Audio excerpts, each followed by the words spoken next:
and welcome to Biz Daily. I'm Jon Jordan. So the news we're talking about today is that Undead Labs, which is a Seattle-based game developer, has announced that it's not going to release its game Moonrise. So that might seem kind of a little bit odd. It's a game that's not been globally released yet, and it's now never going to come out. It kind of seems, yeah, kind of wow. So what's the news there? But this is kind of interesting in terms of how games are made now, particularly mobile games. So to give some background on Moonrise. So Moonrise is a creature-based RPG. I mean, broadly inspired a bit by Pokemon, but you know, very broadly. And it's been in development and been in soft launch for quite a long time now. So it's been on PC, it's been on Steam Early Access, and it's been on iOS in Australia and Canada for about 8 months now. So as we all know now, kind of soft launch is a big thing that game developers do. They kind of get their game to a certain stage of development, and then they go, right, we're going to put it out in some territories and just kind of get some feedback. And some of that feedback is kind of overt feedback from players, and some of it is kind of just looking at the numbers, looking at the data, looking at how many people download the game, then how many people who download the game go on and play it for 1 day, 7 days, 30 days, that's the standard. And then maybe look at a bit of monetization as well. But normally, you know, games are in soft launch for maybe, you know, certainly a month, maybe 2-3 months. You know, Moonrise has been in soft launch for, you know, a number of months. You know, more getting on for certainly over half a year, getting on for a year really. And that's always a kind of a bad sign really. That's always a sign that the developer hasn't found the numbers as they want them. They can't tweak them easily into the numbers that they want them to be. So they're having to do some quite kind of severe redevelopment and kind of it's kind of more than tweaking at that stage. So we've been looking at Moonrise because it's certainly an ambitious game. It's not an easily pigeonholed kind of game, and it was from a new so Undead Labs are a fairly new kind of developer. Certainly haven't done a lot of free-to-play games before. This is their first big free-to-play mobile game, but also it's being published by would have been published by Kabam. So Kabam, obviously fairly well known, very big American publisher, or American Chinese publisher, depending on how you want to see them.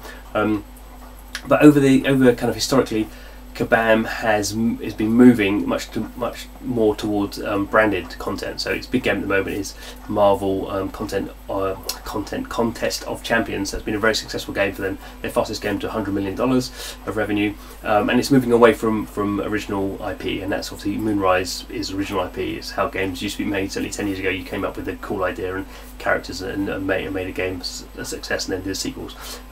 We've kind of moved away from that a little bit, and certainly mobile brands and celebrities, and that's become a lot more important. But kind of what's interesting with Moonrise is that the developer, Undead Labs CEO, Jeff Straden's gone publicly online and said, you know, some people really love this game. We can see that from the metrics, but most people kind of like downloaded it in soft launch territories, played it for a little bit, and then kind of said, you know, not really for us, and then left. And so because it's a game, and a lot of games games as a service, they require high infrastructure costs, a lot of kind of server bandwidth.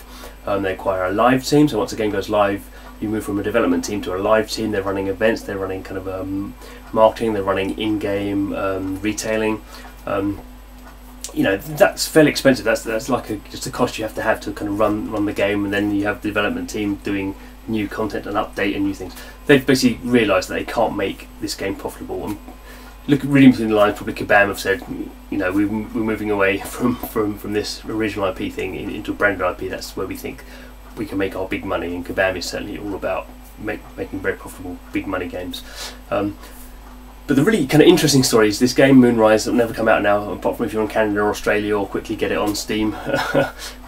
The servers aren't going to be shut down until the 31st of December. So it's got kind of 4 months to go before it's kind of shut down totally. And actually what Undead Labs are now saying is they're going to kind of really play around. They're saying they're going to open the floodgates. We're in our headline, said we're going to open the fun gates. And they've really changed the in-app economy. So obviously free-to-play games are to a degree controlled by kind of timed gates, so you can't get the content straight away. You have to kind of grind some of it out, or you pay to get it quicker.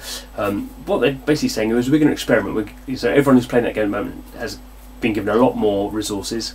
The progression is going to happen in time-wise much quicker. People are going to have just much more open experience than they would otherwise have had. And probably what we're going to find is Undead Labs are going to get some really good data about what happens when you really loosen the economic strings in a free-to-play game. And that's going to be super interesting, I think, for them. Whether they make that public or not, I don't know. I would assume not, because that's going to be really valuable. It's very rare that a company has the chance to have a game with a lot of people in that they just go, this game's never going to come out, we don't care about profitability, but we're just going to experiment and let people play the game in a very different way. Because obviously, seeing with free-to-play games, there's a lot of people, there's lots of tweaking, it's definitely tweaking monetization. So can we get 10% more monetization, which is a big deal for a lot of games. But with what Undead Labs are going to do, they're effectively kind of moving the lever massively. They're not looking for 10%, they're tweaking it 100%. You're getting a lot more revenue, kind of resources in the game if you're a player. And that'd be very interesting to see, that maybe we'll see as a result of that kind of and it's certainly something Kabam have been looking at themselves. They were notoriously kind of tight on their monetization because they wanted to make money, and then a year ago they took a step back and said, we're going to make it easier, we're going to be easier on our monetization because we were looking for retention. And often when you talk to people who do monetization, they talk about monetization is secondary to retention. If you can't retain players, then you can't monetize them at any point. And that's really what Undead Labs are saying, is when they look at their data, they can't retain their players over that first kind of 1 day, 7 day, 30-day period. Because obviously the longer people, if you can keep people in a game for a couple of months, still the majority of them won't pay anything at all, but they're very valuable users, players at that level, and at some point you might be able to monetize them. Or if they're still playing and you're over a couple of month period and you're putting advertising in there, their value is generated by the advertising they'll see. So it's kind of very interesting, this kind of whole kind of monetization retention thing. So yeah, kind of a really it's very nice, I think, from a journalistic point of view, to see a developer being very open with its user base, with its player base, and saying this game is not going to come out in the commercial level in which we wanted it to come out. We're going to be nice, we're going to kind of give you a whole bunch of stuff, enjoy the game, and hopefully we'll learn something and we can take that on to our next games. So I guess if you're in Australia or Canada, you can kind of check out Moonrise while it's still available, and the rest of us would have to wait and see what Undead Labs get up to next. It would certainly be fascinating. Come back tomorrow and we'll see what the news is then. See you then.